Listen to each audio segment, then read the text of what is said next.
to the Monday episode of Stand Up. That means we will be hanging out tonight. Sorry we did not get to last Thursday night, and I took Friday off because I couldn't move after moving Ava, age 20, into her first New York City apartment, walking up 4 floors and carrying very, very heavy things, lots of bags, but it was a huge success.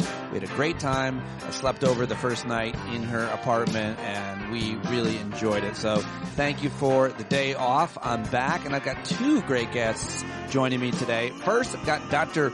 Robert Davidson, who is an ER doctor for over 20 years. He's got 20 years more, actually, experience, and he works with a great organization, actually the executive director of the Committee to Protect Healthcare. Had a great conversation about him, talking about the dangers of Medicaid cuts, as well as all of the horrible cuts in federal government financing and investment into health and science and research, and of course RFK Jr. and the choice for Surgeon General, who are both quacks. Great conversation with Rob Davidson, Dr. Davidson, and I. That begins at about 39 minutes into today's show, and my conversation with Michael Cohen starts about an hour and 7 into today's program. And I've also got my conversation with Michael Cohen, who I interviewed live on YouTube late last week, but I have yet to share the audio here on the podcast. Michael and I had a great conversation. As always love to hear his perspective on things, and today is no exception. Dr. Rob Davidson and Michael Cohen both join me on today's show. But first, I've got your headlines and your clips, the clip show. Lots of great feedback. When I asked for it last week, do you like the clip show? I must have gotten 10, 15 emails and messages from people telling me how much you love the news segment, particularly the clip show. So thank you very, very much for all of your feedback on that. You can email me your ideas, your suggestions, your criticisms, your witty remarks, and any other links that you have at standupwithpete@gmail.com. All right, yes, hang out tonight, 8 p.m. East. If you're a paid subscriber, you'll get an email with the link, patreon.com/Pete Dominic. If you're not, sign up right now and join our community. All right, let's get to the headlines that I've gathered for you from the past few days, starting with something you might have missed late last night. Republicans in the House Budget Committee passed out of that committee the Big Beautiful Bill, or as it should be called, the Big Bad Billionaires Bill. And I know some Democrats are calling it that, so I will too. This bill, of course, is supposed to cut the deficit, cut spending, save America, and it does none of those things. It actually increases spending a lot. It doesn't save America anything, and it will increase our debt. The vote was a strict party line. This, again, out of the Budget Committee, and those 4 holdouts, they got to vote present. But the bill moves forward, and apparently Mike Johnson wants to pass the bill out of the entire House by this weekend, Memorial Day weekend. Just before Memorial Day weekend, that's when they plan to move their bill forward. But of course, Republicans are in way too much of a hurry for the Big Bad Billionaires Bill, and none of us can get a handle on it. Jonathan Cohen, writing at the Bulwark, former New York Times, really good reporter on healthcare, writes, just a week ago, there was still no specific language in the measure. Republican leaders didn't release the piece of massive bill that would cut Medicaid until last Sunday night, and they then announced the Committee on Energy and Commerce would take it up not even a full 2 days later, before the nonpartisan Congressional Budget Office could even produce a detailed analysis of the cost of the proposals. The committee markup then happens in this 26-hour marathon, which parts about Medicaid happened in the middle of the night, and now the bill moves forward in an unusual meeting late last night on a Sunday night.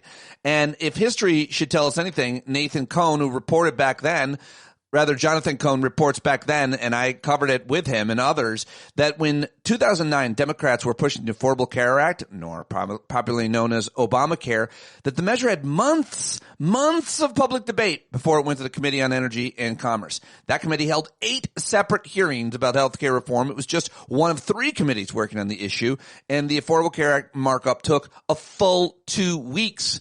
So Cohen then explained that Medicaid cuts are extremely unpopular. Republicans hope to jam those cuts through by claiming they are cutting, quote, waste, fraud, and abuse without leaving time for scrutiny.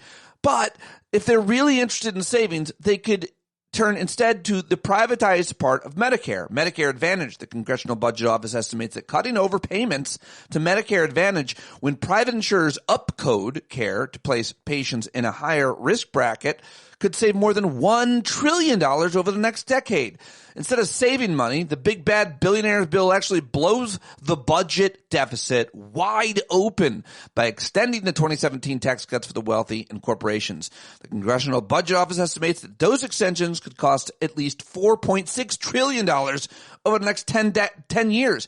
While the tax cuts would go into effect immediately, the cuts to Medicaid are currently scheduled not to hit until 2029, enabling Republicans to avoid voter fury over them in midterms in the 2028 election. And of course, this all led to another huge headline over the weekend, this debt explosion that Republicans want to pass. Well, on Friday, Moody's, the third and final credit rating agency in the U.S., has downgraded the U.S. credit rating. First, it was Standard & Poor's in 2011. Fitch did it in 2023, and now Moody's is downgrading America's credit.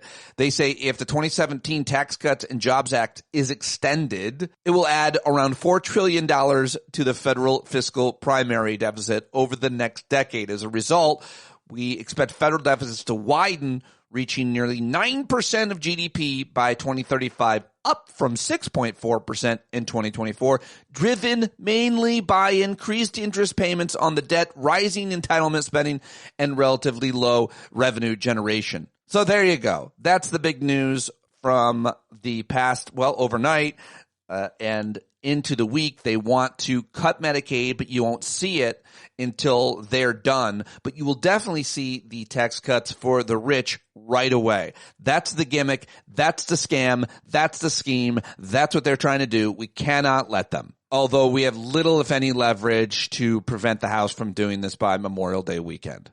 The other big news, of course, yesterday is that President Joe Biden has aggressive form of cancer that has metastasized into his bones. It does not sound good.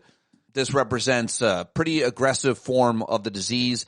The cancer appears to be hormone sensitive, which allows for effective management. The president and his family are reviewing treatment options with his physicians, apparently. Thoughts and prayers coming in from around the world, including from Kamala Harris, President Obama, and someone posted on Trump's Truth social account. Currently, it certainly wasn't Trump. Melania and I are so sad to hear about Joe Biden's recent medical diagnosis. We extend our warmest and best wishes to Jill and the family. We wish Joe a fast and successful recovery. It was most likely his assistant, but it definitely wasn't him. I think we know that. Now, will Jay Tapper and Axios' Alex Thompson head out on their book tour to talk about how Biden was senile and hurt the country, while CNN talks about the subject every day around the clock? I mean, I don't know. Maybe they should suspend that book tour that wasn't getting them a lot of credit or respect in the first place, if you ask me. Well, let's do some international news. Romanian voters yesterday rejected a far-right nationalist who deliberately styled his behavior after Trump and whose victory until recently was being treated as a foregone conclusion, according to Heather Cox Richardson. Instead, voters elected the centrist mayor of the city of Bucharest, whose name is Nicusar Dan. Even before the election, Don's opponent insisted the election was illegitimate, claimed he was the new leader, and called for his supporters to protest in favor of the election right out of the Trump playbook. But in the end, Don's 8-point victory was too much to overcome, and that guy conceded not out of Trump's playbook. So the mayor of Bucharest will be the president of Romania. He said, "This is your victory. It's the victory of thousands and thousands of people who campaign and believe that Romania can change in the correct direction." All right, I also wanted to mention in terms of international news, Russia launched its largest drone attack against Ukraine yet. Ahead of an expected Trump-Putin phone call, Russia battered Ukraine with its largest drone attack since the war began. Russia launched 273 Shahed drones in one night, predominantly targeting the central Kiev region, where they killed a 28-year-old woman and wounded 3 others, including a 4-year-old child. That war is not ending anytime soon because Putin has no interest in ending that war and no pressure really to any as well. Israel and the other war in our world right now, the other major one, Israel has holding ceasefire talks with Hamas as a new ground operation in Gaza begins. Israel launched extensive ground attack. 144 were killed in Gaza as Israel pounded the small enclave, killing dozens and forcing a main hospital to close. Israel is saying they will allow basic amounts of food into Gaza as the UN warns of potential famine in the region. And now let's come back to home, where I think it was Saturday that a bomb explosion outside a California fertility clinic killed one person, injured four others in an intentional act of terrorism, according to the FBI. The blast happened less than a mile from downtown Palm Springs near several businesses, including the American Reproductive Centers. The clinic said no one from the facility was harmed. The suspect in the blast was a 25-year-old white man, according to sources familiar with the investigation. The blast apparently was enough to shatter windows and badly damage a building nearby. The FBI said in a Saturday briefing it was a deliberate attack, an intentional act of terrorism, and apparently the terrorist was connected to anti-natalist ideology, which is this idea that nobody should have children. I don't know exactly where it comes from. The same person may also be linked to an online forum post earlier this month in which the individual contemplated suicide using an explosive device. So they're saying that he was depressed as well, which is something you never hear about most terrorists. But this guy was depressed. Otherwise, why would a white person ever do anything bad? It's terrible, but he was the only one killed, and I'm glad that Trump's FBI is calling it a terrorist attack, though.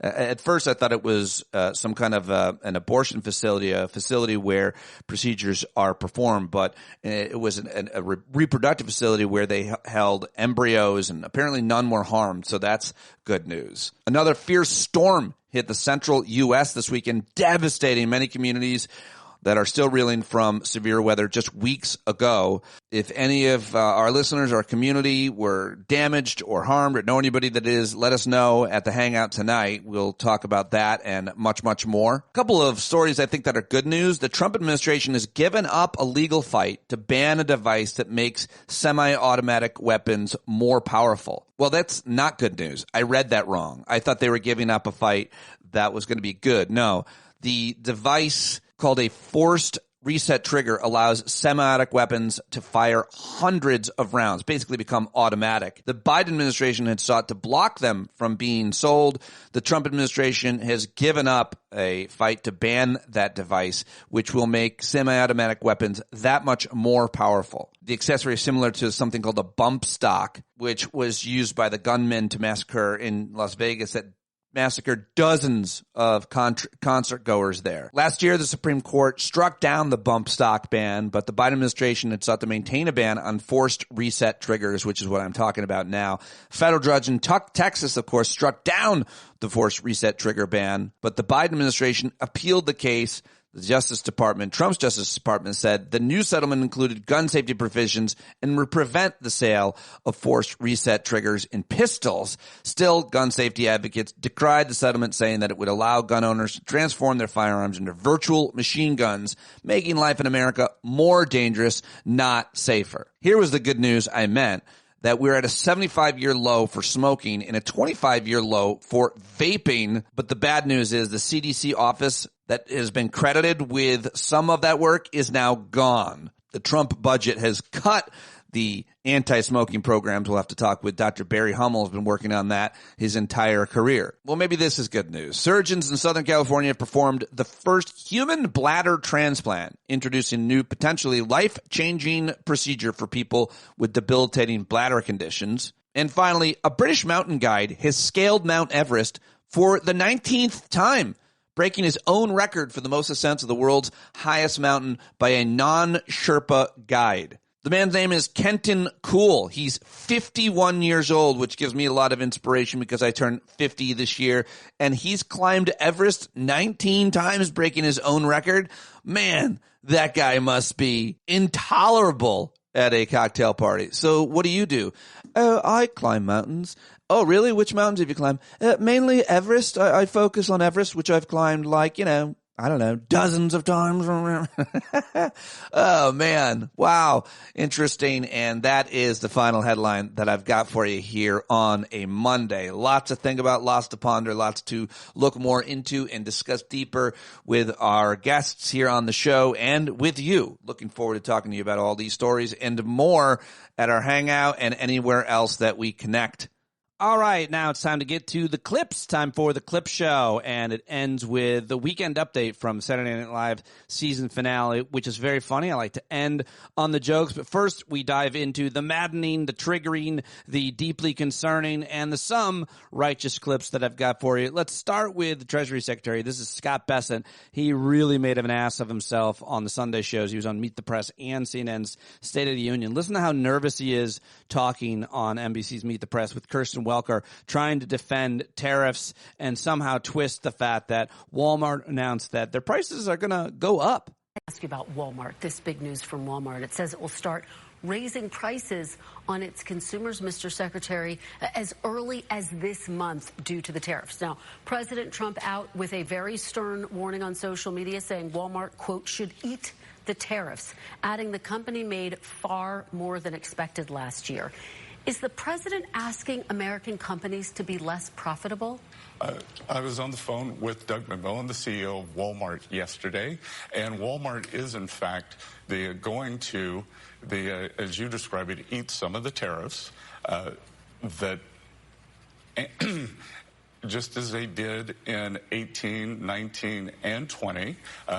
The other thing, though, that we are seeing that Doug passed along to me, that with their consumer, the single most important thing is the gasoline price. And gasoline prices have collapsed under President Trump. Okay, that's not the single most important thing. And the gas prices going down isn't tax relief. This guy just makes stuff up. And he sounds so nervous and idiotic. There's no way he's going to last because Trump's got to see how weak he looks and sounds. But here he is spewing more nonsense on CNN's State of the Union with Jake Tapper, who's got no new friends. President Trump went on Truth Social and says Walmart should eat the tariffs. In other words, not pass on the prices to consumers.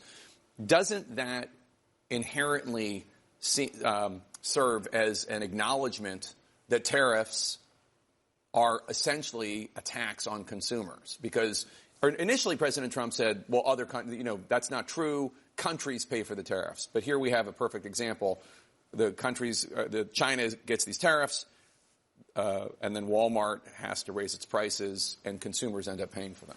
Well, Jake, in essence, what you're saying is you're saying taxes are inflationary, so let's pass the Trump tax cuts, and that'll be disinflationary if we continue that line of thinking. I don't know that you can put me on as endorsing anything, but go ahead.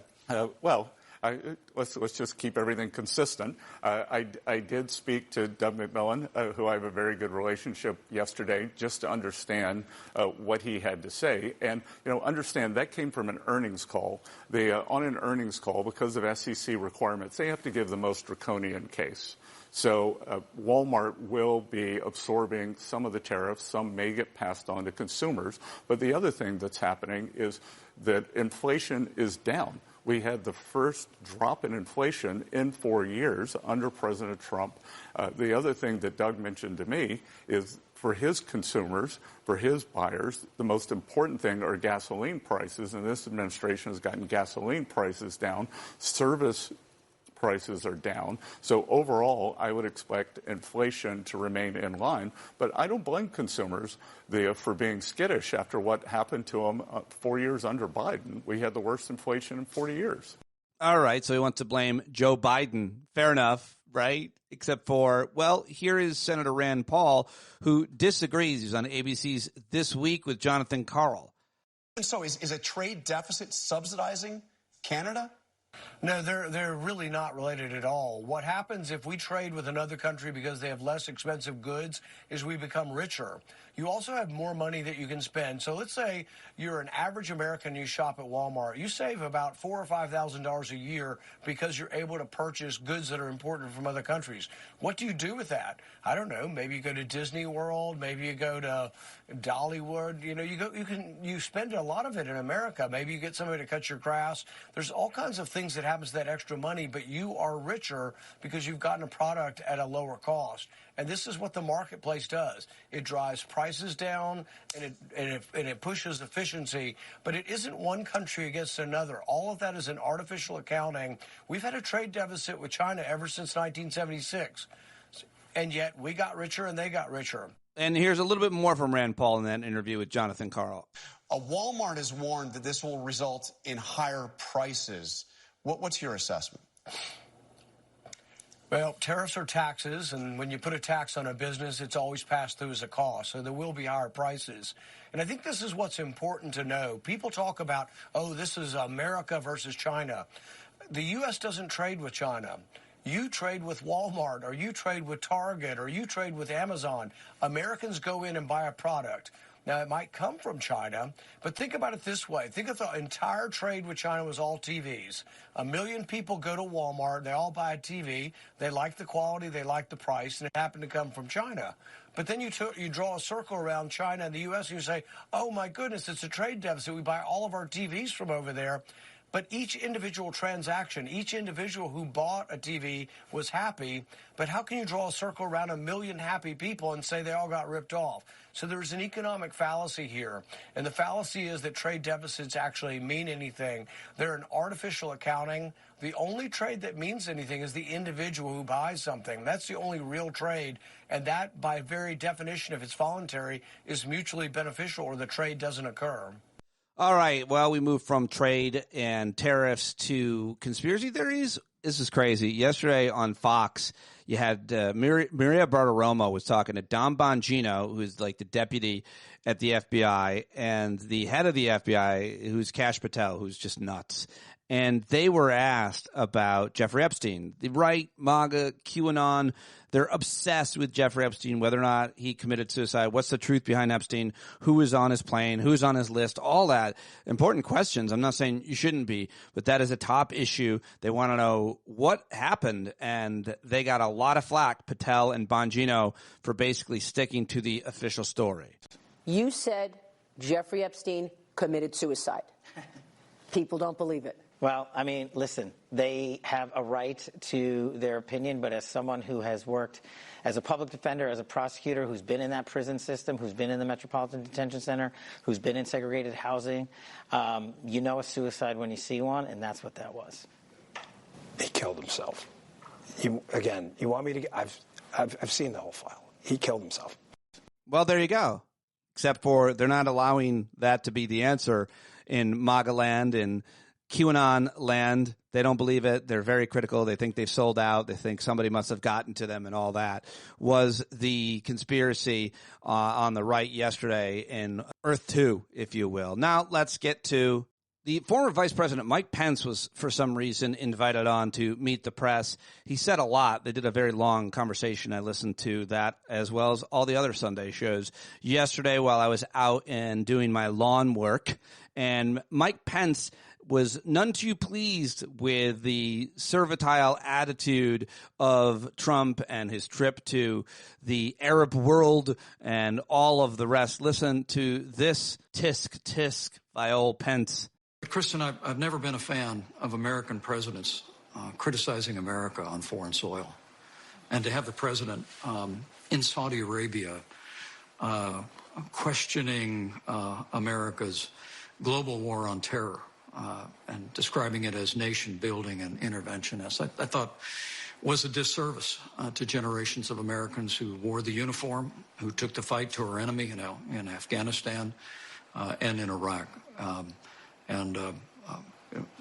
Particularly giving that speech in Saudi Arabia, where 15 of the 19 9/11 hijackers hailed from, and not including Osama bin Laden, I thought was unfortunate. Unfortunate.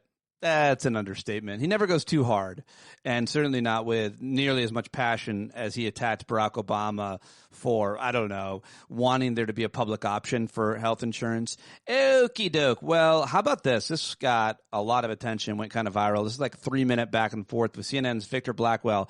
Does a very good job while taking it to Tricia McLaughlin. She is Trump's deputy press secretary, so she is the second in command when Caroline Leavitt needs a little time off from yelling and scolding. They bring in another seemingly fairly young woman without a lot of experience to make an ass of herself on national television. I like the way Victor Blackwell handled this, and I thought it was an important back and forth on whether or not refugees and genocide and South Africa and all of the rest. But to be clear, the facts are that the Trump administration has welcomed 0 refugees from Sudan and Congo, where people are actually facing genocide.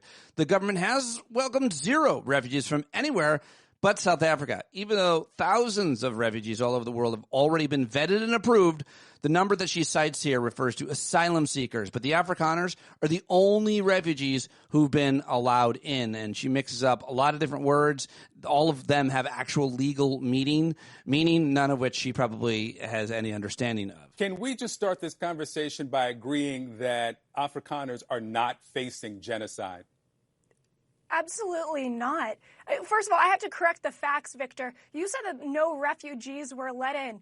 Under President Donald Trump, since January 20th, 8,666 individuals have been granted asylum. Those people have faced persecution for their politics, persecution for the color of their skin, their religion, and that includes those 59 Afrikaners who came in this country last week who have faced racial violence at the hand of their own government. They've had their land seized because of the color of their skin. There's been over 140 laws enacted that are race-based and to discriminate against racial minorities. So I got to correct the facts where you're wrong, Victor, and you're wrong. So, several things.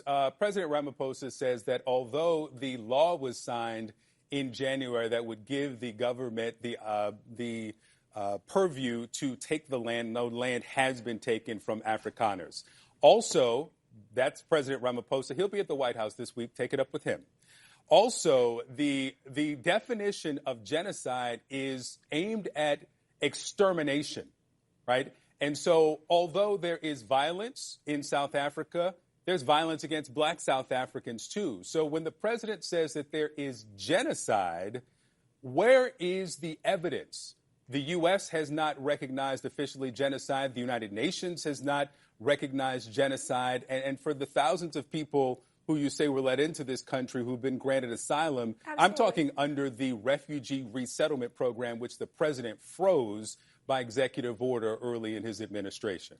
Victor, can we take a pause and sure. recognize the fact that you are defending race-based discrimination? You are defending race-based violence. I'm not defending race-based discrimination in any way. The president uses the term genocide. There is no genocide in South Africa, and frankly, it does a disservice to people in countries around the world who are facing genocide in the Congo, in Sudan, those who faced it in Rwanda and Bosnia and Cambodia. So when the president says that there's genocide in South Africa, it does not exist. We should probably just start with that truth.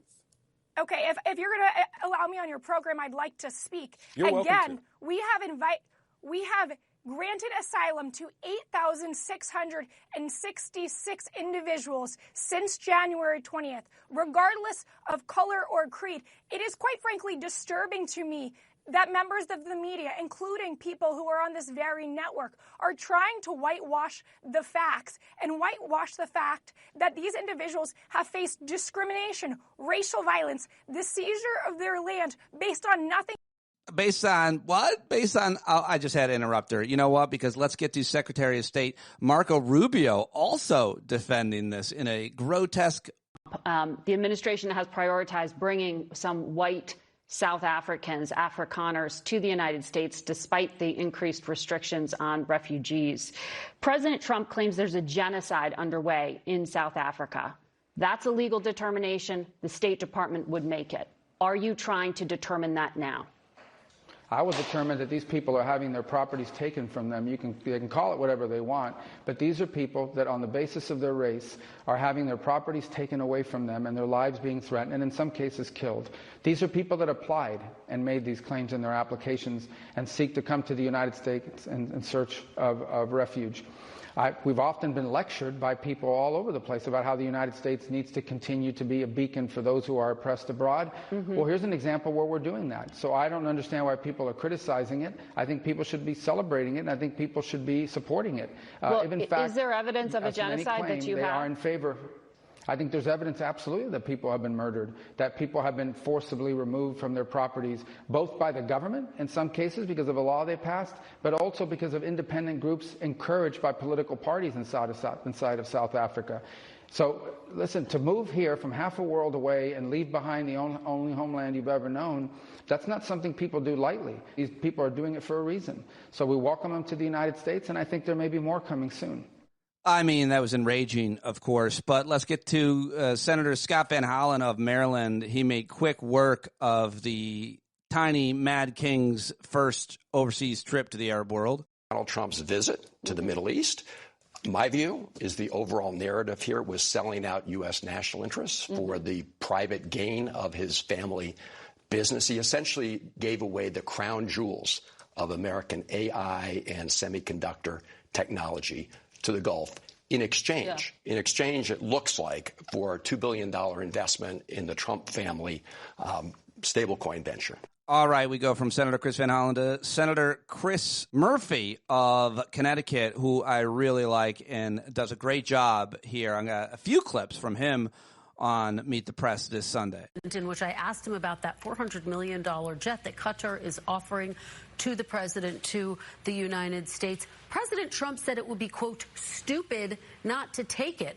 What is your response to that argument that the U.S. deserves the biggest plane, and President Trump says it's actually going to ultimately save the U.S. money? So why did he choose these three countries to go to for his first major foreign trip?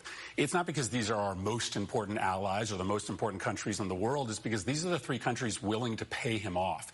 Every single one of these countries is giving Trump money. The plane from Qatar, an investment in his cryptocurrency scam from the UAE, and they are asking for national security concessions in return. This is the definition of corruption. Foreign governments putting money in the president's pocket, and in the United States giving them national security concessions that hurt our own security. By the way, the plane is not a gift to the American people, as the secretary said. It is going directly to Donald Trump. That library will take a decade to build, and so once he leaves the White House, until the library is built, he gets to use that plane to fly around all of his billionaire friends while his policies result in millions of Americans losing their health care and having to pay higher costs. That is the definition of corruption. All right. Well, she was also asking the senator about the tax bill and economics. Here's that. Tax bill. Secretary Besson argues it will create hundreds of billions of dollars in economic growth. You obviously are one of the Democrats who opposes this bill.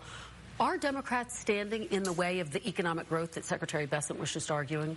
Well, what we're standing in the way of is the most massive transfer of wealth from the poor and the middle class to the rich in the history of the country. This budget bill is an absolute disaster. It is going to kick over 10 million people off of their health care. Medicaid covers about a quarter of all Americans, in order to pass along a new $1 trillion tax cut for the richest 1%. Nobody in this country is asking for that. And in addition, it's going to dramatically drive up the deficit. I heard the Treasury Secretary say that who cares about the downgrading of our credit rating from Moody's? That is a big deal. That means that we are likely headed for a recession. That probably means higher interest rates for anybody out there who is trying to start a business or to buy a home. These guys are running the economy recklessly because all they care about is the health of the Mar-a-Lago billionaire class. They only care about their corporate friends. They are going to destroy this economy. They are going to throw millions of people off of health care just so that they can pass along a benefit to a small handful of very rich Americans. That is deeply unpopular, and my hope is that it won't pass, that enough Republicans see that nobody is asking for that massive investment in only a small handful of Americans, that they'll vote against it. And you can't have a Democratic senator on without asking him about Joe Biden for a couple of questions. I thought Senator Murphy handled it pretty well. That by 2024, the American public had made up their mind, right, that they wanted the Democratic Party to nominate somebody new. And it was absolutely a mistake for the party to not listen to those voters. Just to be very clear, do you bear some responsibility as well? Oh, I think we all bear responsibility. Listen, and I think, we maybe didn't listen as early as we should have, in part because we have immense loyalty to this man who had led this country out of a pandemic, who had been maybe the most prodigious legislator as a president, the Inflation Reduction Act, the Infrastructure Act, the bipartisan gun bill, in a generation. But ultimately, in retrospect, you can't defend what the Democratic Party did because we are stuck with a madman, with a corrupt president in the Oval Office, and we should have given ourselves a better chance to win it.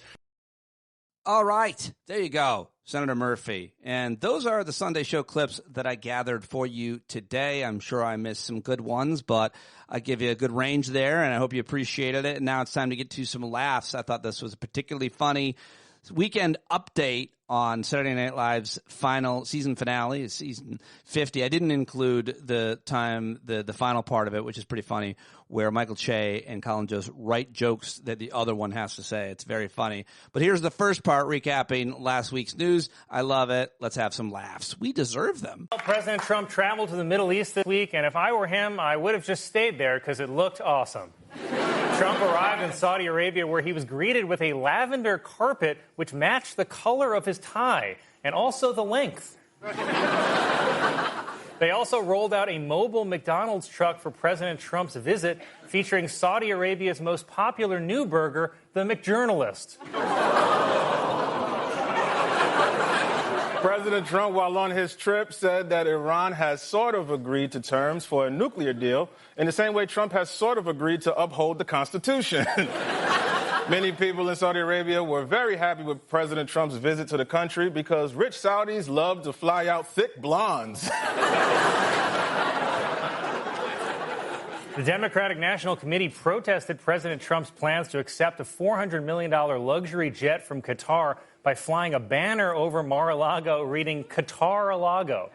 It's the kind of hilarious stunt that makes you realize why the Democrats will never win again. Ethical experts are also warning that Trump may owe political favors to countries who give him lavish gifts. But based on the way he left the Middle East, I think I know how Trump is going to pay them back.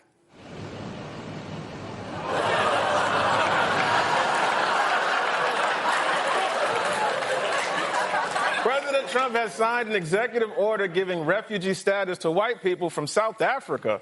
I could have sworn that white people had it good in South Africa. Must be the Mandela effect. The Trump administration announced that after face-to-face talks with China, it is lowering tariffs from 145% to 30%, which is a little like O.J. bragging about taking the knife out.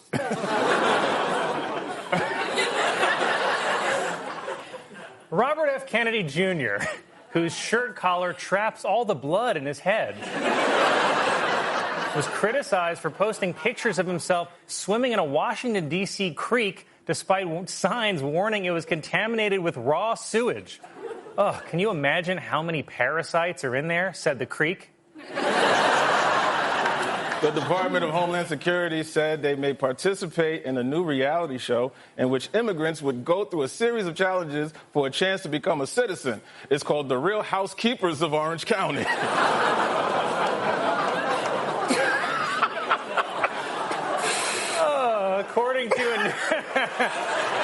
According to a new tell-all book, Biden's inner circle revealed that they were worried the president would need a wheelchair in his second term, especially after they were all done stabbing him in the back. The White House also announced that Vice President J.D. Vance will travel to the Vatican for Pope Leo's inaugural Mass. And I'm not a huge fan of his outfit. Train engineers went on strike yesterday, completely shutting down New Jersey transit lines into New York, in case you were wondering why the city smelled so nice.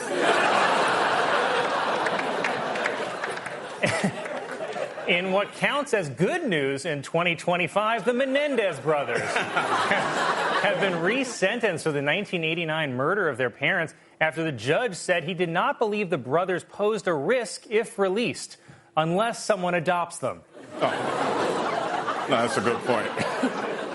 Some of them are just points, not jokes. All right, there you go. Weekend update, Saturday Night Live this past Saturday night. Now it's time to get to my guest. Michael Cohen is coming up. But first, my conversation with Dr. Rob Davidson. He's got a MD. He's got a master's in public health. He's now the executive director of Committee to Protect Healthcare, which is an organization of doctors building a pro-patient majority in federal and state governments so everyone has the care they need. And, of course, he's been an ER doctor for over 2 decades, and I had a great conversation with him about all things healthcare and more. I really like this guy. I was excited to get him on for the first time. Go to committeetoprotect.org. You can follow him on Twitter as well as Instagram and Blue Sky. All the links to my guest, Dr. Rob Davidson, making his debut here on Stand Up the first time are in the show links. And at about 17 minutes, you'll hear my audio change. Stupid long story, but I had an issue. I had to switch over to a different mic. It doesn't make any difference. You won't notice it, I doubt. All right, here we go. Yeah, look at that. Dr. Rob Davidson doing amazing work for a really long time. I am excited to talk to you, sir. Thank you for joining me. It's great to be here. Thanks a lot. So much to discuss with you that you have been working on and talking about for years. But I just want to jump right in and talk about Medicaid in a way that doesn't bore people. You are an expert on understanding specifically how hospitals and patients benefit from Medicaid. When you hear about the hypothetical cuts that Congress could be making, you hear certainly Democrats in Congress like AOC and others, I think hospital executives saying our hospital will shut down. Yeah. And that might mean an entire community loses its closest hospital. Tell me, what's right and wrong about that, or what the most imminent dangers of these Medicaid cuts, were they to go through, would be. Yeah, I mean, I think it's certainly multifold, but like the top two, certainly the people currently receiving Medicaid benefits, right? That is their access to get healthcare, whether it's prescriptions or doctor visits or coming to the emergency department or going to surgery. Those are those folks, right? And sort of in the original Medicaid, the kind of classic Medicaid before expansion with with Obamacare, was people living at or below the poverty line. That's like $18,000 a year for a person. Like that is not living large, really, anywhere you live. Even in rural America where I am, let alone in places where the cost of living is a little higher. And so those folks will be hurt. The folks up to 120, 130% of the poverty line, that's still people not making a lot of money, barely hanging on, like can just about cover their costs. But man, they're like one muffler falling off their car away from going into massive. Yeah, real money. These people will suffer. These people will lose their ability to access healthcare, and they're still going to get chest pain and have heart attacks and have appendicitis and be diagnosed with cancer. And so that's where the GoFundMe markets just blow up, right? Because 2/3 of GoFundMes nowadays or more are because of medical bills and medical debt. So that in America, is only in America, criminal. Shouldn't be allowed. But yeah, like what you talked about, and particularly where I am, but really kind of anywhere. I work in a rural hospital. I've been there for 22, 23 years now. About 1/3 of the care we provide in the emergency department are folks who are on Medicaid. But really the whole population, people going to their family doctor, people going for even elective surgeries, outpatient surgery, or semi-elective surgeries like they blew out their knee or something like that. Those folks with Medicaid are a big part of the equation, and hospitals, particularly rural hospitals and rural systems. So the hospital, the lab, X-ray department, all of that, the maternity ward, they run on like 1% to 2% margins, tiny little margins. So like a few points here or there can make or break their ability to actually be there. So if 1/3 of their population is facing massive cuts and they just lose, a couple thousand people who can actually pay their bills, A, those people don't show up. They don't get any of that reimbursement. B, those people do show up when they're having a real crisis and they can't afford to pay their bills. I'm proud in the ER we have a thing called EMTALA, which makes us see everybody no matter what. Been around since the mid-'80s. That was under Reagan. This was like bipartisan stuff. We all believed that at that time, that everybody deserved at least emergency care. When that goes away, those hospitals start closing up departments, maternity wards, X-ray departments, and entire hospitals will close. So everybody, not just people on Medicaid, people with insurance from their job, people on Medicare, those people are going to be driving 2-3 hours when they're having chest pain or they're having a stroke. People are just going to die, frankly. And honestly, people just won't get care. They'll just skip the doctor's appointment. They won't get on their insulin. They'll have all the complications that go with that. So I think we need to talk more about that, because if people just want to be selfish about like this, if they're not getting Medicaid, guess what? You're not in the clear, no matter where you live. It's going to affect you. Yeah, selfish would be the key word when it comes to American feelings around healthcare. And if you didn't think that already, then maybe COVID convinced you otherwise.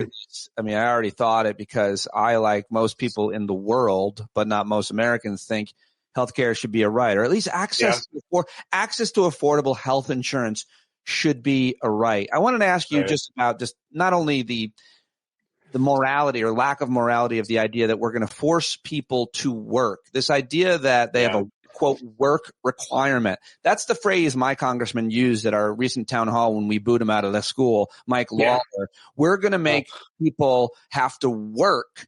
Able-bodied people should have to work. My philosophy is you could be a lazy, pot-smoking, video game paying jerk, a real jerk who lives at home and does anything. I still want you to have affordable health insurance and care. I don't care about whether or not you're contributing, quote, to the system. That's how the rest of the world does it. So when you hear work requirement as a consequence of getting health care from the government, what do you hear? What does that sound like? Who are these people? Yeah. So let's set the record straight. The vast majority of people who get Medicaid right now either work, or they're disabled, or they're taking care of family members, or they're going to school, or they're already on Medicare. They're over 65 and they're poor, or they're kids, right? So the vast majority, I think 8% and maybe less in recent surveys, maybe don't fit into those pigeonholes. But I'm with you as well. Like, I never had a moral yardstick as to who should or shouldn't get healthcare. I started hearing them talking about, well, we won't cut it for anyone who deserves it. Now, I don't know about you, but maybe Mike Lawler or others in Congress, if we think about Lauren Boebert or Margaret Taylor Greene, the kind of more well-known folks on the right, I don't know that I want them deciding who deserves or doesn't deserve, like, basic health care, right? The ability to treat cancer, the ability to get their appendix out so it doesn't burst and they don't end up dying of sepsis. Like, I don't think they're the moral barometer we would all choose collectively. Probably even a lot of people who identify as Republicans are more on the right. Yeah. And so when they start throwing around words, who deserves, who doesn't, that's just bullshit to me. That doesn't hold any water. And it doesn't work in the real world. But again, the reality is the vast majority of these folks do work. All they're doing is creating a whole new bureaucracy. They did this in other states. When states tried to do this, they've shown consistently people who, quote, deserve health care, who should be on Medicaid, end up falling off of Medicaid because there's so many burdens, so much paperwork. People don't have internet access. They miss a deadline on clicking a little button to show that they're, that they qualify. Boom, they're in the dark, and now they got medical debt. Just give me an anecdote or tell me something, personal, Doctor, about it's not like it's a check, Medicaid. Yeah, it's not like you're getting government cheese, food, housing, education, or money you can spend on whatever, which isn't a thing either. Anyway, but it's health insurance. It's health care. And so the consumer, the person on Medicaid or not, it's not like anything else in the world. Like, I just went to the dentist. And I procrastinated for a year. I did not want to use my health insurance, which is skimpy anyway, because it's dentistry.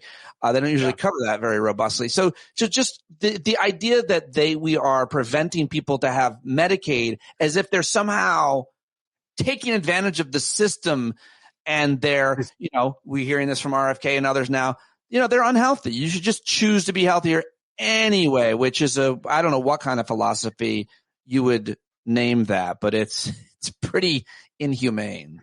Yeah, it's very inhumane. I remember a congresswoman here in Michigan, Lisa McClain, she's from the other side of the state, was on an interview, and she said, oh, it's amazing the number of people who abuse the Medicaid system.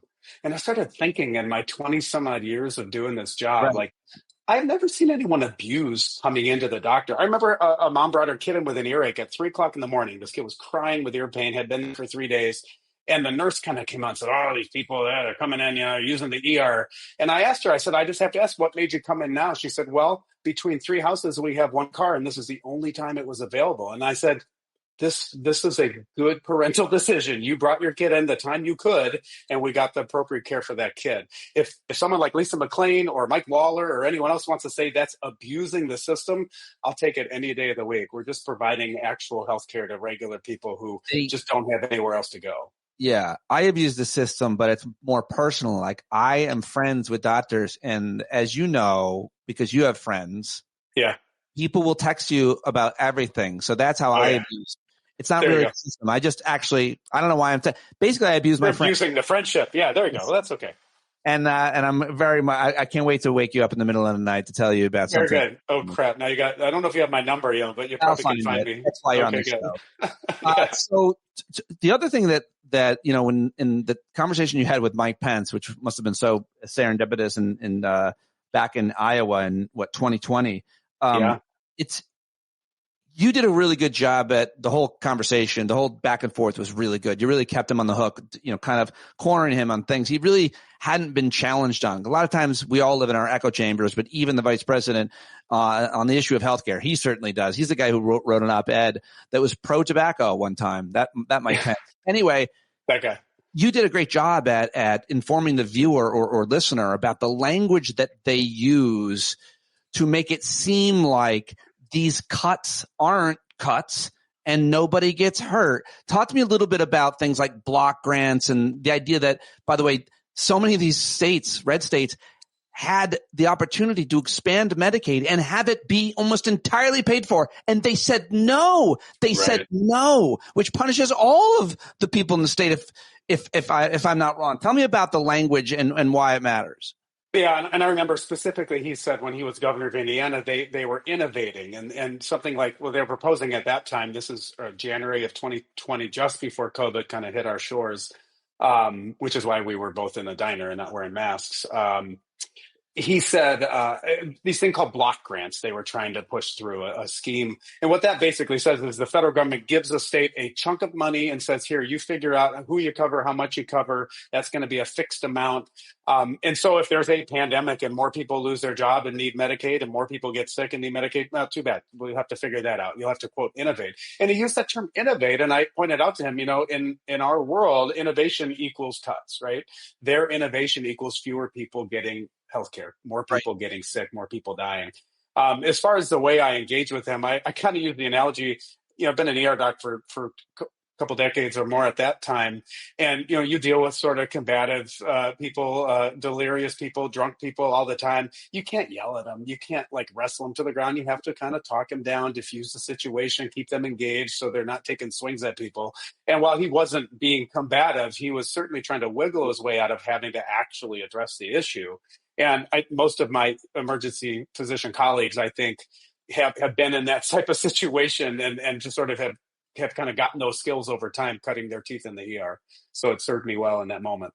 Yeah, well, it was amazing, and I hope everybody goes and watches that. The language matters that policymakers use because they use it to make it seem, and Mike Lawler's been doing this, as if nobody that deserves healthcare is going to lose healthcare. I think that's how they couch it. If you're working hard, if you're a good person, if you're not taking advantage of the system, if you're wealthy, if you're not, if you have no disabilities, they don't say a lot of what is actually going to happen and will create, as you just illustrated, real suffering.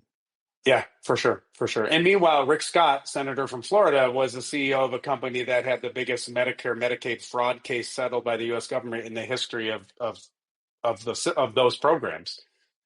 That's where the fraud and the waste is, right? It's fat cats getting fatter, and meanwhile, they're just trying to take it away from poor people just needing health care. Yeah, maybe if we have time in this conversation or in a future conversation, we can talk about the consolidation of the entire healthcare system by a few private equity groups, it would seem. But that's a big, convoluted, but very important issue. But I want to also ask you about something very topical, because last week our tiny mad king signed an executive order implementing something about drug pricing. He's going to lower drug pricing, and he signed an executive order. And as you know, a lot of Americans think that these ceremonies with these executive orders are laws that the king is passing. But the thing that enraged those of us that have been fighting and advocating for lower drug prices for years is that when we talked about it, we were called socialists and that we want price controls. And obviously pharmaceutical industry lobbied hard against anything, but we still made a dent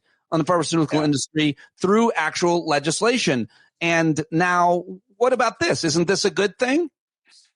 Listen, I mean, what they amount to are press releases, right? It's sort of, I don't even know if it's what they would want to do. It's what they want reported on that they are doing. Well done. Meanwhile, he issued an executive order, I think within a month prior to this one, that actually extended the patent period for pills, certain pharmaceuticals, from 9 years to 13 years. Something pharma had been lobbying for forever, as a part of the drug price negotiation under the Affordable Care Act. Under the Inflation Reduction Act. So they did pass legislation, you're right, to negotiate drug prices under Medicare. And the executive order he did, a few weeks ago or so, actually was a giveaway to pharma. And now we have this one where he's basically telling RFK Jr., go tell the drug companies we're not going to pay more than those other countries. It doesn't have any kind of teeth in it. It doesn't actually have consequences if they don't do that. It just says, I'm empowering you to go tell them we're going to do that. He tried to do this in 2017 with a similar type, executive order, executive action. And, pharmaceutical companies lawyered up like they do, and they got a judge to throw it out, and it just kind of went away. The headlines were there for as much time as they were, and then the actual policy just sort of faded away. Didn't seem to bother Trump, didn't seem to bother people in the administration, because it just doesn't seem like something that's a priority for them in the first place. I was pretty enraged too when I saw these headlines, and you just dig into it a little below the surface. I feel like the folks in the news media weren't being super responsible by just reporting, what was written on that paper that he scribbled on, instead of actually digging into it. So right. It's all really important points. Yeah. Rob, what do you call, or how do you see people who, whether they're physicians or not, maybe pretending to be physicians or fashioning themselves some kind of wellness guru, when they sell something, a therapy, a drug, that maybe it doesn't work, maybe it does, but sometimes they sell something that actually hurts people, and they know it. They must know it. It's hard to maybe prove what's in someone's heart and mind. But this has been going on forever. As long as humans have been alive, there have been people that were willing to take advantage, snake oil salesmen, con artists, and so on. Yeah, like you said, snake oil salesmen have been there forever. The problem is now they have the internet, right? Now they can monetize this across the country, across the globe, and RFK is one of them, right? He's been making money off his anti-vax rhetoric, maybe not selling anything except selling false hope and selling an idea to desperate parents with kids with autism. Selling his brand to Trump, right, to get him on board and to get him into that position. And now he's nominated Casey Means, an influencer, wellness influencer. She's a physician. She went to med school. She started her residency, didn't finish it. And I've said before, I have no problems with her not finishing her residency. I do know many people who, at the age of 18 or 19, when you track into pre-med, compared to like your late 20s when you're in your residency and on call every third night, working 100 hours a week, there are a few people who just say, this isn't for me. This isn't what I thought it would be. That's fine. And even if you want to go out and sell books with your brother on some kind of wellness and sell products, I don't agree with that. And I will argue that we should be regulating that a lot better. And I will tell my patients not to go there. But now if you want to be in a position of power, right, to have the mouthpiece and the megaphone of the U.S. government, of the public health apparatus of this country, that's where it becomes a problem, because the grift seems very, very, very strong with all these folks. And if they want to grift on their own time and on their own dime, okay, I guess it's a free country. You can go make your money how you want to make it. If you're hurting people, we got real problems. We got to regulate that. If you're just selling a product, I guess people do that all the time. Man, now that she's up to be the Surgeon General, kind of the spokesperson for all of us. We're all physicians. We talk to our patients. We try to get them to do the right things. We encourage them to exercise. We encourage them to eat well, encourage them to get vaccines. We encourage them, to take the medications they need for whatever disease they may have. And now she's coming on with, telling us that oral contraceptives are dangerous and make women infertile. In fact, the opposite is true. She tries, telling people there's a problem with vaccines that they don't know about. She tries telling people it's all about good energy, bad energy. I thought we got rid of good and bad humors back in the 1800s. She seems to want to bring that back. I'm a big believer in good and bad energy. How dare you, Rob? How about this? What's wrong? So what if the head of Health and Human Services and the Surgeon General are quacks? So what? Yeah, well, I mean, he said it. He said it in his confirmation hearings. Nobody should be taking medical advice from me. And that's the first thing I've heard him say in a decade or more that I 100% endorse, right? I agree completely. The problem is he's put himself in a position and the other quacks in a position to be giving medical advice, or at least to be in control of the entire apparatus that gives not just advice, that gives the official recommendations, that sets the schedules for vaccines, that help determine who gets funding for the basic research that has led to cures for so many diseases and led to treatments for so many diseases. That becomes a problem.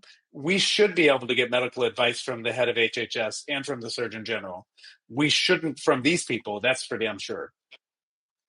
What is your biggest concern? Is it the disinformation, misinformation, around vaccines? Is it the fluoride stuff? Is it any number of other health-related issues or cost-related issues? We talked obviously about Medicaid. I'm sure that's high up there. But specifically with these people at HHS and the cuts they're making and the good scientists and doctors they're getting rid of, what are your top concerns?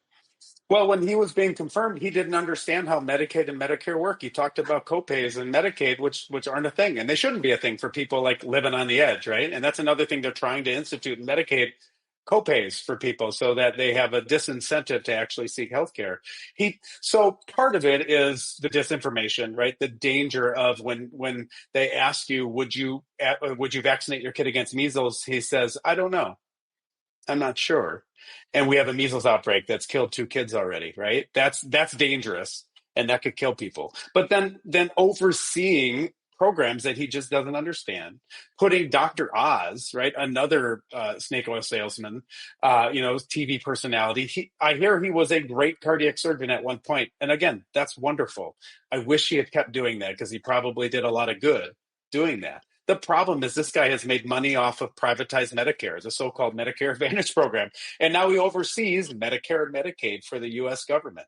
And we're ushering in a new era of more privatized, more big insurance companies making profit off of the U.S. taxpayer, overpaying for Medicare enrollees. They pay more than they do for people on straight Medicare, and then delivering fewer benefits to those people. Those programs are great, for people who never get sick.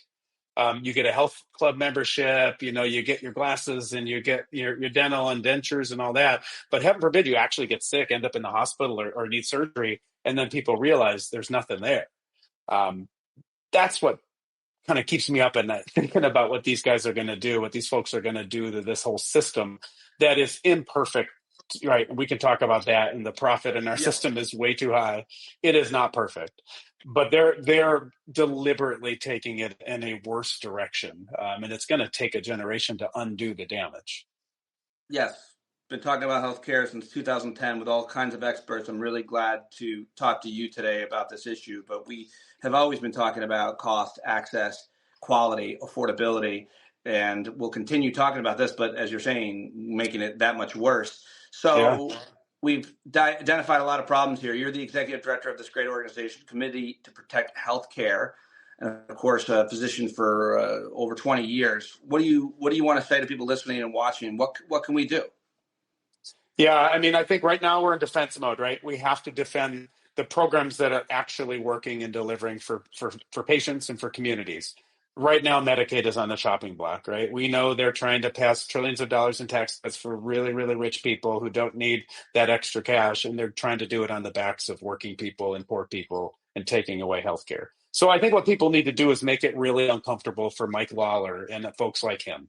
Need to boo him out of town halls and make him understand we're watching. right? And this has to be targeted. One of the things we do at the Committee to Protect Healthcare, we're about education. Yes, we need to educate people on what the programs do, but we need to hold people accountable. And accountability is a big part of our work that we do. Both accountability for legislators and what they're doing, but then those folks every 2 years are then candidates. Mike Lawler is up for re-election in 2026. And Mike Lawler in 2026 has to understand, Mike Lawler 2025 has to understand Mike Lawler 2026 is going to pay the price if he takes away people's health care, if he gives tax cuts to billionaires on the backs of poor people and working people in his district, not just all over the country, but in his district. We're doing that. We're getting doctors on press calls, at press conferences, at rallies to sound the alarm, to say, hey, as a professional who's treating people in this community, this is criminal, this is dangerous, this is killing people, and identifying people like Mike Lawler and other people in the legislature as folks who can be determinative. They can decide if this happens or not, right? And then let them know as politicians in 2026, we're going to remember and we're going to remind voters what they did and the cuts they made and the damage that they've done. And, that's how we get back power. And that's how we then try to make things better once there is power. For Republican, Democrat, I could care less. If there's a Republican that has a good idea to make healthcare actually more affordable and more people can access it, sure, I'm with you. I'll vote for you. I'll support you. I'll be side by side with you. I just haven't seen it. I don't see those people right now. Mike Lawler is thinking more about his political future, it would seem, not, what's right for the people in this district.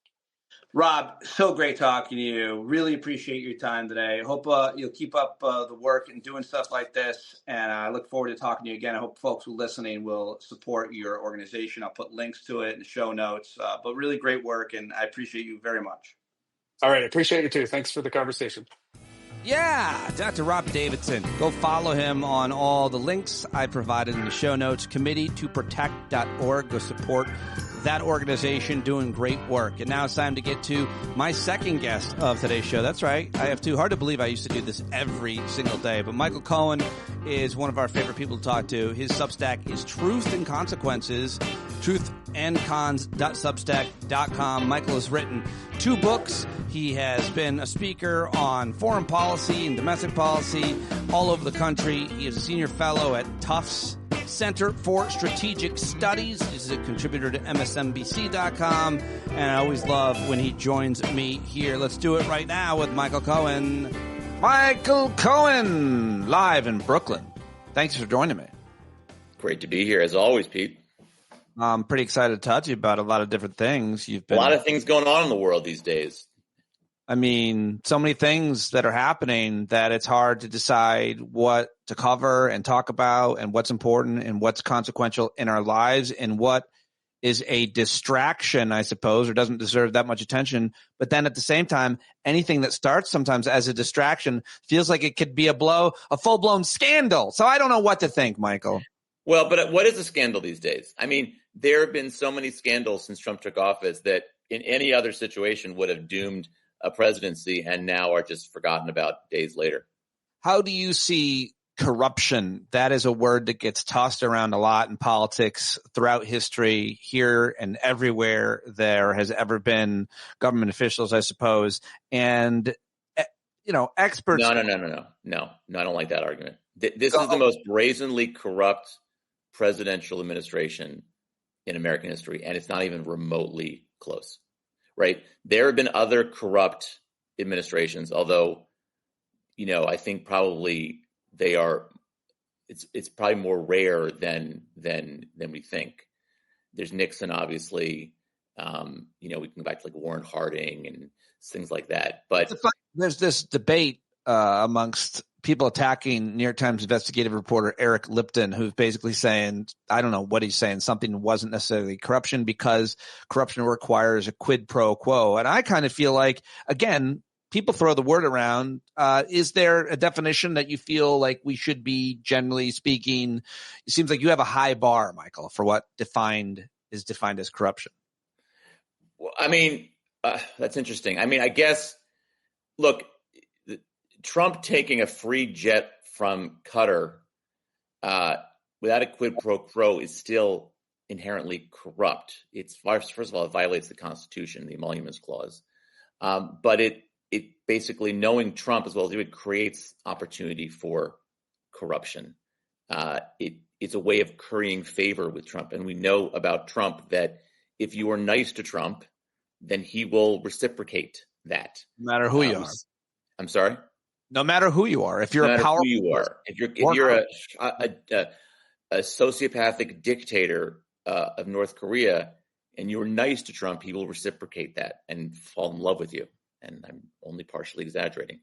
The mem coin stuff is like almost 1,000 times worse. He's having dinners with people who bought his mem coin. I mean, between you and me, I don't even know. I'm not sure I know what a mem coin even is. But his Justice Department has basically stopped all cryptocurrency investigation and closed the office that investigated cryptocurrency crime. You have, in certain situations, foreign interests that are basically bragging about how they are buying up this coin in order to curry favor with Trump. I think the pardons that he's given out, I mean, this is just such unbelievably corrupt behavior. I wanted to write about this for a while. It's gotten such little attention. Last month he basically gave a pardon to a woman in Nevada who had, I mean, this is incredible, who basically had raised money to build a memorial for 2 police officers who'd been slain and used the money to pay for her daughter's wedding and plastic surgery. And she was convicted in federal court, was going to get significant jail time, and Trump pardoned her. Why? Because she's a longtime supporter of Trump. Michelle Fiore is her name. And, that's that. I don't know what's more corrupt than that. Using the pardon power to basically do favors for your political allies who have gone through the justice system and been convicted of a crime. And, I don't know if she even asked for a pardon. So wow. I mean, I had not heard that story. So the headline at the Associated Press: Trump pardons Nevada politician who paid for cosmetic surgery with funds meant to honor a slain officer. Yeah. There's so many. If a Democrat did this, but if they did, I think I would say that person should be impeached. Republicans just kind of don't even pay attention to it. It's unbelievable.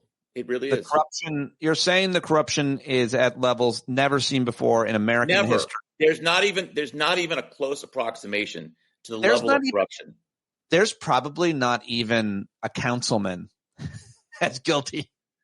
I remember Duke Cunningham was a congressman in California who basically had he traded campaign donations for in return for putting things in defense bills that benefited defense contractors. That's pretty goddamn corrupt. But what's incredible about Trump is it's the audacity of it, right? Yeah. I mean, they don't even attempt to keep this stuff hidden, right? It's out they're bragging about this dinner he's having with people who bought his mem coin. And the Qatar thing. Look, you want my honest opinion that this Air Force One thing is not happening. At some point, they will realize this cannot happen. But that they even thought it was a good idea. That Pam Bondi, who was a former, you can't make this shit up. She's just a former lobbyist for Qatar, and she wrote the legal analysis that said this was legit. What the hell? What does it mean, by the way? First of all, I think it's meme coin. The way you're pronouncing it is bothering me. Oh, sorry, meme coin. You're right. I always make that mistake. My kids always give me a hard time for it. I always make that mistake. Yeah. They're right and you're wrong. No, that's usually the case. Yeah. Pam Bondi was the Attorney General of Florida. She was. And what does it mean for her and plenty of others, and it's totally legal, to be a lobbyist for another country? You know about that, don't you? What does that mean? You can do that if you register. I know you can do it, but why do they hire someone to do such a thing, and what does that look like? They have access and they go and they talk to policymakers about things that would be favorable or unfavorable to that country's interests. Well, wouldn't you, if you're a Qatar and you want to get on Donald Trump's good side, why wouldn't you pick a lawyer in Pam Bondi who represented him in his impeachment trial, which she did, and is a close ally of Trump? That's, people complained about Hunter Biden using his father's name, which was a legitimate, by the way, complaint. This is the same thing happening now. People are making bank off of the fact that they're close to Trump and they know that they can pay these people. And because Trump is so easily persuadable and so corrupt, it pays dividends for them to hire folks like Pam. What about the fact that people like Laura Loomer, who seem to have a lot of power over him, and other right-wing conspiracy theorists, white supremacists, Christian nationalists are attacking him for taking a plane from Qatar, who is a funder of Hamas? And furthermore, what about this framing? A young woman writes an anti-Israel essay or a pro-Palestinian essay. She gets detained for her speech for this column she writes. I don't know if there's any other allegation against her. She's detained. Yeah, there is, and that's why she was released this week or last week. I don't know. Recently, she was released. So she's been released. Meanwhile, he's taking a plane from Hamas, from Qatar, who funded Hamas, who committed the worst violence on Jews since the Holocaust. Like, that's who he took the plane from. And what do you think of that? And it's disgusting. But look, I mean, this is in some respects one of the most anti-Semitic presidents in recent American history. Oh, is that right? I think so. And I mean, you can certainly say that. I mean, that anti-Semitic hate crimes certainly increased in Trump's first term, sort of exponentially, and gone even further since October 7th. And yet here he is,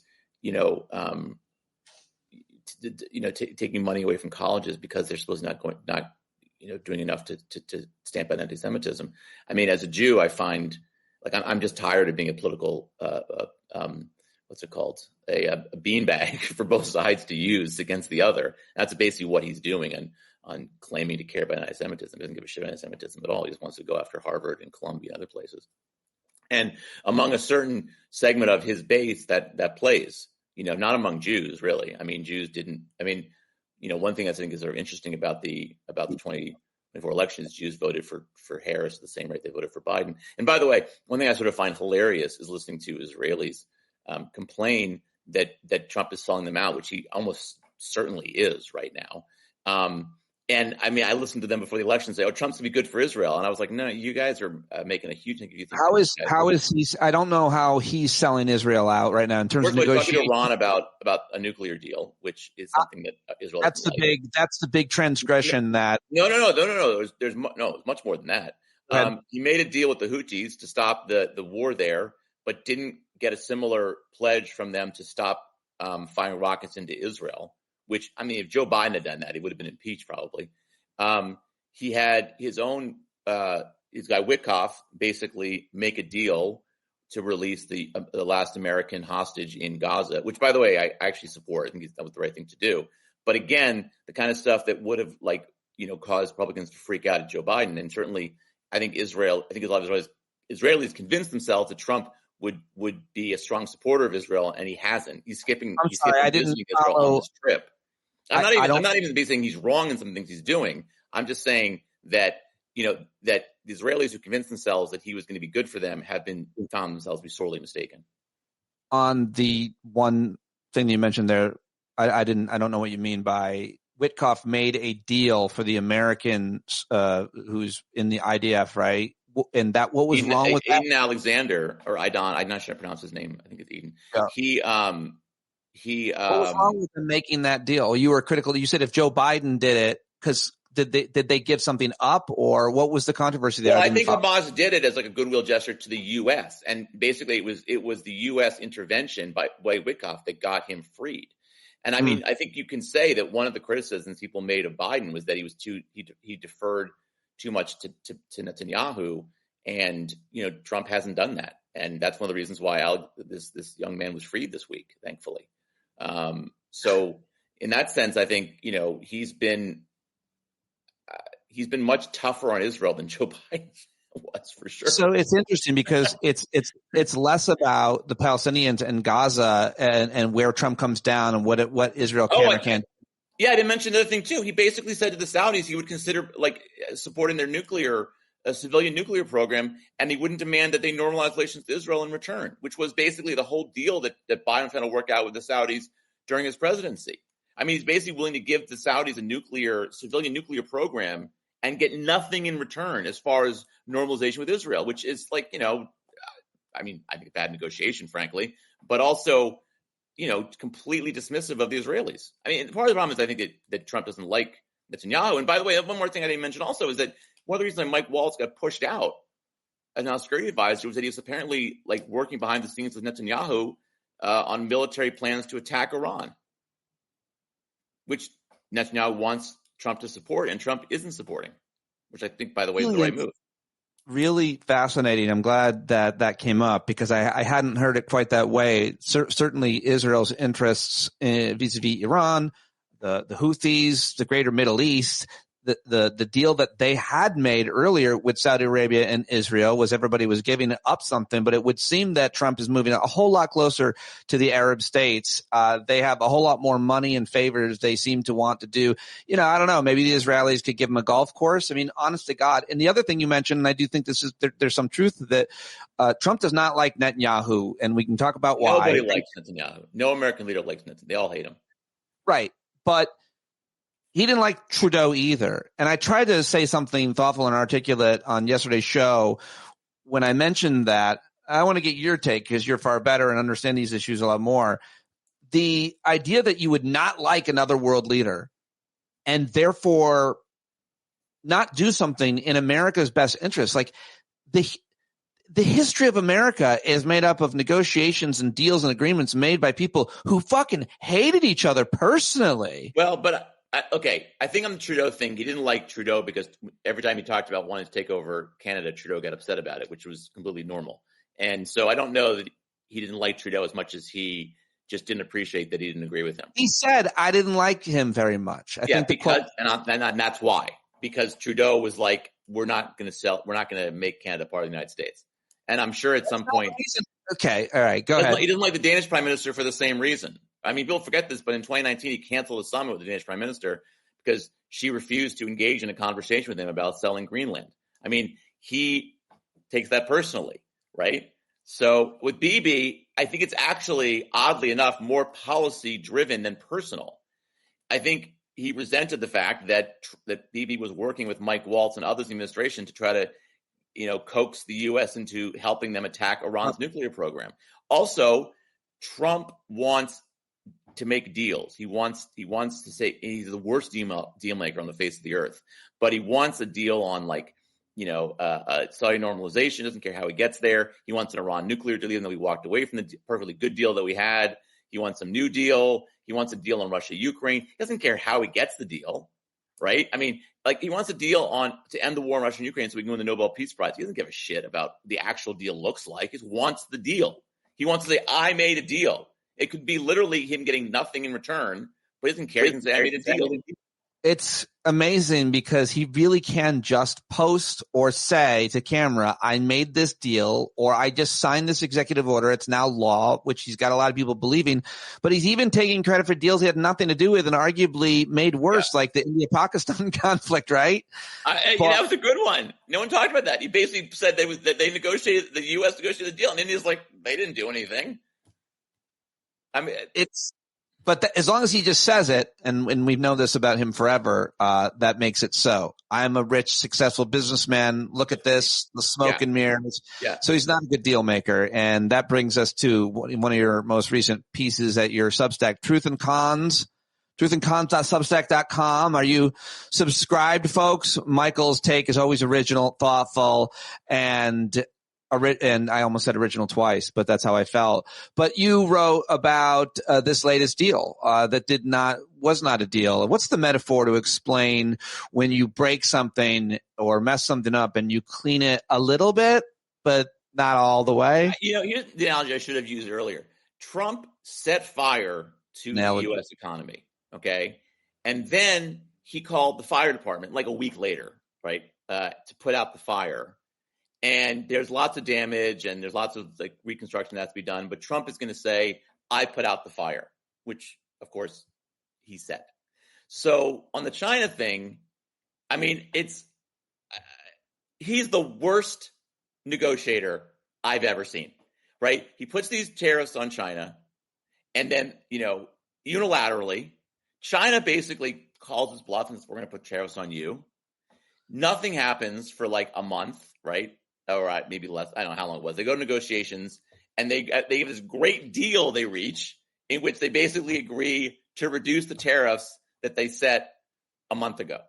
What did Trump get in return for that? Nothing. Absolutely nothing. Zilch. Nada. Okay? And what's the outcome? You're going to see shortages in the near term because all these products didn't come over from China, that weren't shipped from China in the past month. You're going to see continued economic uncertainty because it's only a pause in the tariffs for 90 days. So we don't know what's going to happen. So you can't make a business investment. You don't know if there's going to be tariffs or not. He got nothing for this. Zero, except he basically did enormous damage to the U.S. economy. But, hey, my 401k is up yesterday, so I guess I'm kind of happy about that. Well, that was what I was going to say when you said nothing happened. You meant in terms of the negotiation, they didn't talk, but something did happen, and that was to investors. They did talk, and they agreed to go back to the way things were before Trump put the tariffs in place. But during the time period where they weren't talking, markets were all over the place, so people lost money. The ports were looking empty, so people lost money.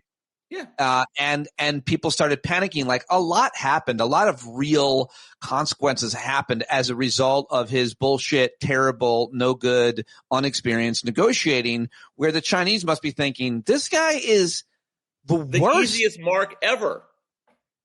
That's what they're thinking. This guy is a clown. That's what they're thinking.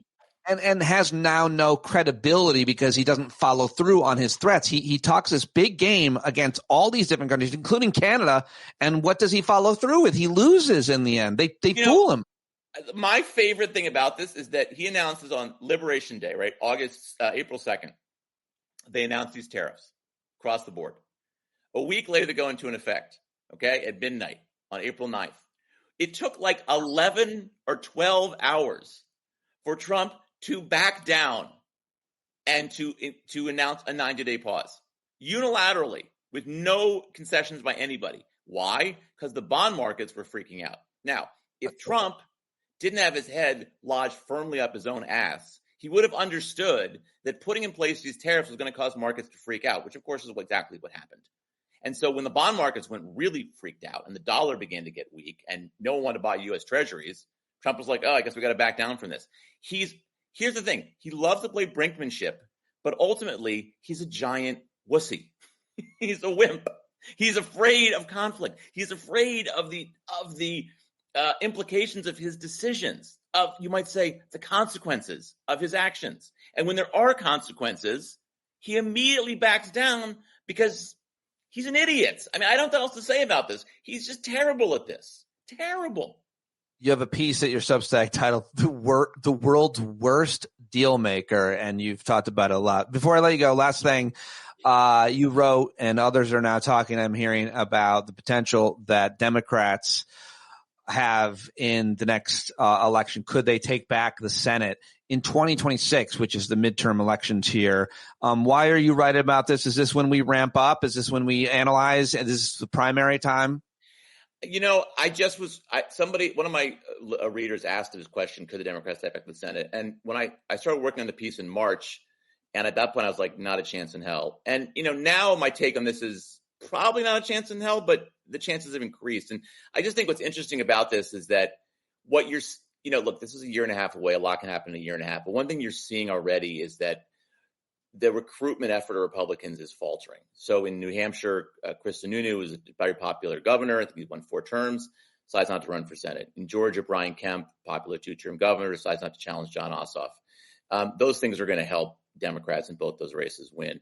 And then you have other places like, will Roy Cooper, a very popular governor, Democrat in North Carolina, will he challenge Tom Tillis? Will John Bel Edwards, 2-term Democratic governor in Louisiana, challenge Bill Cassidy? Those kinds of things. What's interesting now to look at is the recruitment, is who's choosing to run, who's choosing not to run.